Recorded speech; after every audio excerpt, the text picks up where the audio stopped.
बिस्मिल्लाहिर्रहमानिर्रहीम। बिस्मिल्लाहिर्रहमानिर्रहीम। अस्सलाम वालेकुम डियर स्टूडेंट्स। पिछले लेक्चर्स में हमने टीथ के टाइप्स के बारे में और हमको किस तरह दांतों का ख्याल रखना होता है इसके बारे में हमने पढ़ा था।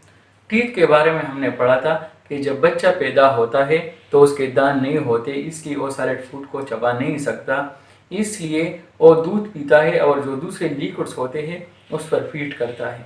फिर हमने पढ़ा था कि जब बच्चा बड़ा होना शुरू हो जाता है तब उसको दांतों की ज़रूरत होती है ताकि वो सॉलिड फूड को चबा सके, इसलिए जब वो 7-8 महीनों का हो जाता है तो उसके दांत निकलना शुरू हो जाते हैं। और जब बच्चा 3 साल का हो जाता है तब उसके 20 टीथ का एक सेट होता है जिसको हम मिल्क टीथ कहते हैं। फिर जब बच्चा 6 साल का हो जाता है तो ये जो मिल्क टीथ होते हैं ये गिरना शुरू हो जाते हैं और इन दांतों की जगह नए दांत निकलना शुरू हो जाते हैं जिसको हम परमानेंट टीथ कहते हैं।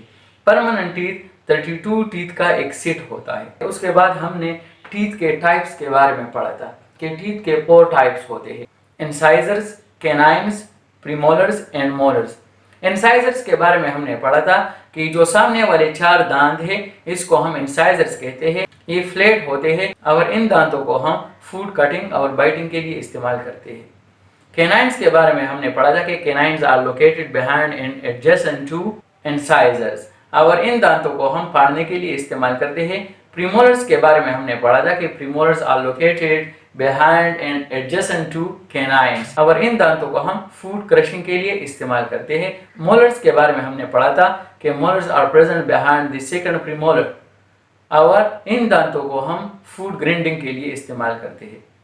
उसके बाद हमने पढ़ा था कि अगर हम दांतों का ख्याल रखते हैं तो ये जिंदगी भर खराब नहीं होते। जब हम खाना खा रहे होते हैं तो खाना खाने के दौरान खाने के जो छोटे छोटे जर्रात होते हैं वो हमारे दांतों में पन सकते हैं और अगर वो बहुत ज़्यादा देर तक दांतों में रहते हैं तो उसकी वजह से मुंह से बैड स्मेल आती है और दांत भी खराब हो सकते हैं। इसलिए फूड के इन जर्रात को टूथब्रश, टूथपेस्ट और वाटर के जरिए साफ किया जा सकता है। बाज़ लोग नीम ट्विग और टूथ पाउडर का इस्तेमाल करते हैं। फिर हमने पढ़ा था कि बाज़ दफ़ा दांतों के ऊपर जरासीम एक स्टिकी लेयर बनाती है जो बारीक होती है जिसको हम प्लेक कहते हैं। जिसको हम क्या कहते हैं? प्लेक कहते हैं। बाज़ लोगों के मुंह में भी जरासीम होती है जो दिखाई नहीं देते क्योंकि वो बहुत छोटे होते हैं। इसलिए हम अगर रोज़ाना मसवाक का इस्तेमाल करते हैं या टूथब्रश इस्तेमाल करते हैं तो इस तरह हम अपने दांतों को साफ रख सकते हैं। दांतों के ऊपर जरासीम का जो लेयर होता है उसका खात्मा किया जा सकता है। प्लेक के साथ जब शुगर मिल जाती है तो इससे एसिड बन जाती है और एसिड की वजह से दांतों का जो आउटर कवरिंग है जिसको हम एनेमल कहते हैं उसमें छोटे छोटे सुराख बनना शुरू हो जाते हैं और उन सुराखों में जब जरासीम अंदर चले जाते हैं तो उसकी वजह से दांत सड़ने लगते हैं, दांत खराब होने लगते हैं। फिर हमें डेंटिस्ट के पास जाना होता है ताकि वो दांतों में जो सुराख बने हुए हैं उसकी फिलिंग कर सके। अच्छा बच्चों, उसके साथ साथ हमने 2 तरह की ब्रेकडाउन का जिक्र किया था कि जब हम खाना खा रहे होते हैं तो माउथ में 2 तरह की ब्रेकडाउन होती है, chemical breakdown and mechanical breakdown. जब हम खाना खा रहे होते हैं, फूड को चबा रहे होते हैं तो उस दौरान हमारे माउथ में एक लिक्विड प्रोड्यूस होती है जिसको हम सलाइवा कहते हैं।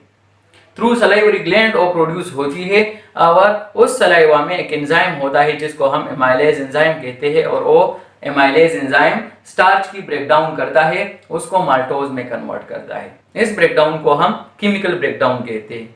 दांतों के जरिए हम जब फूड को ग्राइंड करते हैं तो ये मैकेनिकल ब्रेकडाउन है।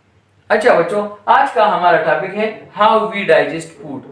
डाइजेशन के बारे में हमने पढ़ा था कि डाइजेशन वो प्रोसेस है जिसके जरिए लार्ज फूड मॉलिक्यूल की ब्रेकडाउन होती है into small food molecule. Mouth में अगर हम देखें तो हम फूड को दांतों के जरिए चबाते हैं, दांतों के जरिए उसको ग्राइंड करते हैं। देखिए हमने अभी पढ़ा कि इसको हम मैकेनिकल ब्रेकडाउन कहते हैं। दांतों के जरिए जब हम फूड को चबाते हैं तो उसको हम मैकेनिकल ब्रेकडाउन कहते हैं। इस तरह जब हम फूड को चबाते हैं तो हमारे माउथ में एक लिक्विड प्रोड्यूस होती है जिसको हम सलाइवा कहते हैं। वो सलाइवा हमारे फूड के साथ मिक्स हो जाती है और हमारे फूड को नरम बनाती है और उस सलाइवा में एक एंजाइम होता है जिसको हम एमाइलेज एंजाइम कहते हैं। एमाइलेज एंजाइम की वजह से स्टार्च की ब्रेकडाउन होती है माल्टोज में। स्टार्च, सेलुलोज, शुगर के बारे में हमने पढ़ा था कि ये कार्बोहाइड्रेट्स है। ये जो च्यूड फूड होता है ये फिर माउथ से फूड पाइप में पुश हो जाता है। फूड पाइप को हम गुलिट भी कहते हैं या उसको हम एसोफेगस भी कहते हैं। एसोफेगस 10 सेंटीमीटर का एक लॉन्ग ट्यूब होता है। एसोफेगस का डाइजेशन में कोई काम नहीं होता। एसोफेगस का काम ये होता है कि जो च्यूड फूड होता है उसको माउथ से स्टमक में लेकर आए। ये जो च्यूड फूड होता है ये माउथ से स्टमक में पहुंच जाता है एसोफेगस के जरिए। अच्छा बच्चों, ये स्टमक एक मस्कुलर बैग है, मसल से बना हुआ है और ये जूसेस और एसिड रिलीज करता है। जो जूसेस रिलीज होती है उसको हम डाइजेस्टिव जूसेस कहते हैं।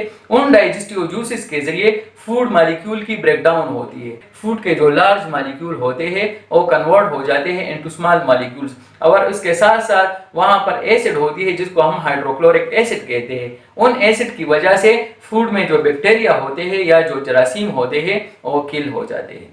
डाइजेस्टिव प्रोसेस में हमने पहले माउथ का जिक्र किया कि माउथ में अगर हम देखें तो दांतों के जरिए हम फूड को चबा रहे होते हैं, ये मैकेनिकल डाइजेशन है। और उसके साथ साथ हमारे माउथ में एक लिक्विड प्रोड्यूस हो जाती है जिसको हम सलाइवा कहते हैं। थ्रू सलाइवरी ग्लैंड ये प्रोड्यूस हो जाती है और उस सलाइवा में एक एंजाइम होता है जिसको हम एमाइलेज एंजाइम कहते हैं। एमाइलेज एंजाइम की वजह से स्टार्च की ब्रेकडाउन होती है माल्टोज में। ये जो च्यूड फूड होता है ये एसोफेगस के जरिए फूड पाइप के जरिए आता है हमारे स्टमक में। फूड पाइप को हम गुलिट भी कहते हैं और उसको हम एसोफेगस भी कहते हैं। एसोफेगस 10 सेंटीमीटर एक लॉन्ग ट्यूब है जिसका डाइजेशन में कोई काम नहीं होता। एसोफेगस का काम सिर्फ ये होता है कि जो च्यूड फूड होता है वो माउथ से स्टमक में लेकर आए। स्टमक क्या है? What is stomach? स्टमक एक मस्कुलर बैग है, मसल से बना हुआ है और उसमें डाइजेस्टिव जूसेस होते हैं और एसिड होती है।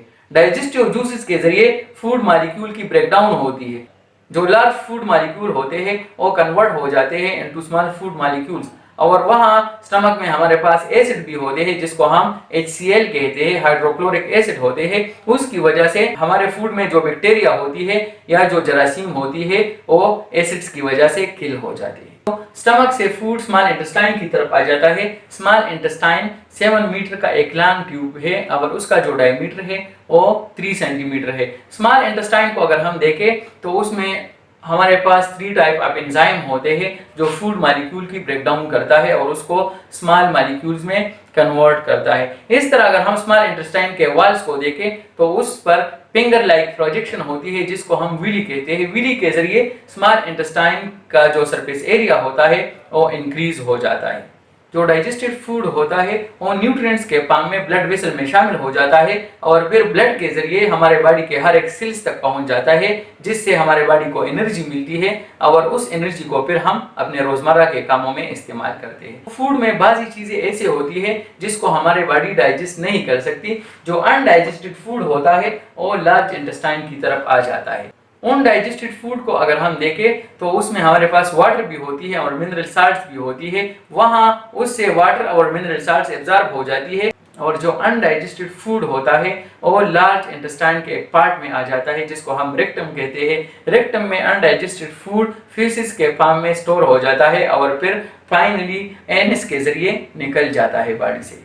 देखिए बच्चों, फिर से सुने। स्टमक से फूड फिर स्मॉल इंटेस्टाइन की तरफ आ जाता है। स्मॉल इंटेस्टाइन एक लॉन्ग ट्यूब है, 7 मीटर का एक लॉन्ग ट्यूब है जिसका डायमीटर 3 सेंटीमीटर है और स्मॉल इंटेस्टाइन के जो वॉल्स होते हैं उस पर फिंगर लाइक प्रोजेक्शन होती है जिसको हम विली कहते हैं। विली के जरिए स्मॉल इंटेस्टाइन का सरफेस एरिया इंक्रीज हो जाता है। वहां स्मॉल इंटेस्टाइन में 3 टाइप एंजाइम भी होते हैं जिसकी वजह से फूड मॉलिक्यूल की ब्रेकडाउन होती है। स्मॉल इंटेस्टाइन में जो डाइजेस्टेड फूड है ये न्यूट्रिएंट्स के फॉर्म में ब्लड वेसल के साथ शामिल हो जाता है और फिर ब्लड के जरिए बॉडी के हर एक सेल तक पहुंच जाता है और हमारे बॉडी को एनर्जी देता है। उस एनर्जी को फिर हम अपने रोजमर्रा के कामों में इस्तेमाल करते हैं। देखिए बच्चों, फूड में ऐसे मॉलिक्यूल भी होते हैं जिसको हमारे बॉडी डाइजेस्ट नहीं कर सकती। और जो अनडाइजेस्टेड फूड होती है वो लार्ज इंटेस्टाइन की तरफ आ जाती है। लार्ज इंटेस्टाइन में जो अनडाइजेस्टेड फूड होता है उससे वाटर और मिनरल साल्ट एब्जॉर्ब हो जाता है। जो रिमेनिंग अनडाइजेस्टेड फूड मटेरियल होते हैं वो लार्ज इंटेस्टाइन के एक पार्ट में आ जाता है जिसको हम रेक्टम कहते हैं और रेक्टम में वो फीसिस के फॉर्म में स्टोर हो जाते हैं और फिर फाइनली एनस के जरिए हमारे बॉडी से रिमूव हो जाते हैं। अच्छा बच्चों, आज के लिए आपका होमवर्क ये है कि आपने डाइजेस्टिव सिस्टम पर एक शॉर्ट नोट लिखना है और फिर उसको अपने व्हाट्सएप ग्रुप में शेयर करना है। आज के लिए इतना ही। इंशाल्लाह अगले लेक्चर में फिर मुलाकात होगी। तब तक के लिए अल्लाह हाफ़िज़।